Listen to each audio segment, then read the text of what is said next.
নমস্কার সবাইকে। Hi everyone, কেমন আছেন সবাই? আজ না করেছিলাম খলসে মাছের ঝাল। আশা করি খলসে মাছটা সবাই চেনেন। আসলে আমি না যখন ছোট ছিলাম, খলসে মাছ আমাদের ওইদিকে আর রয়না মাছ দুটো দেখতে বেশ একরকম। আর কই মাছও, কোনটা কই মাছ, কোনটা খলসে মাছ, কোনটা রয়না মাছ আমি এখনও গুলিয়ে ফেলি। কিন্তু এখন না একটু হলেও চিনতে পারি, মানে ভ্যারাইটিস মাছ খাওয়া হয় সেই সুবাদে এখন অনেকটাই চিনে গেছি।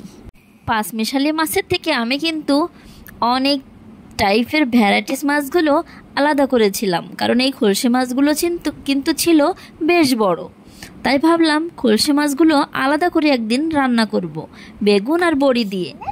যেই কথা সেই কাজ, আজ খলসে মাছগুলো দিয়ে রান্না করবই করব। খলসে মাছগুলো প্রথমে ভালো করে ভেজে নিলাম। দুই একটা এতে ছোট ছোট বায়ান মাছও ছিল। বায়ান মাছগুলো আমার খুব পছন্দ, তাই আমি আর বাদ দেইনি।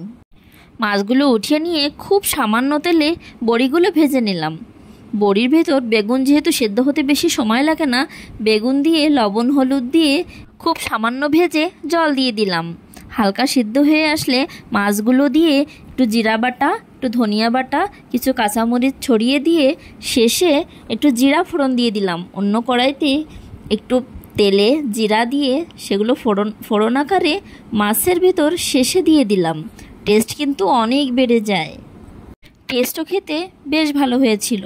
আসলে একঘেয়েমি কোনো জিনিসই ভালো লাগে না, যত ভালো জিনিসই হোক না কেন, মাছ, মাংস, ডিম, মাছ, যে টাইপের মাছই হোক, বারবার খেতে কিন্তু ভালো লাগে না। একটু ভ্যারাইটিস, একটু অন্য ধরনের মাছ, একটু ছোট মাছ, বড় মাছ, মাঝে মাঝে একটু ভ্যারাইটিস জিনিস হলে কিন্তু বেশি ভালো হয়।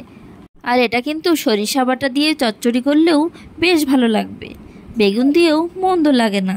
তাই আজকে করে ফেললাম। দেখুন কত সুন্দর হয়েছে দেখতে।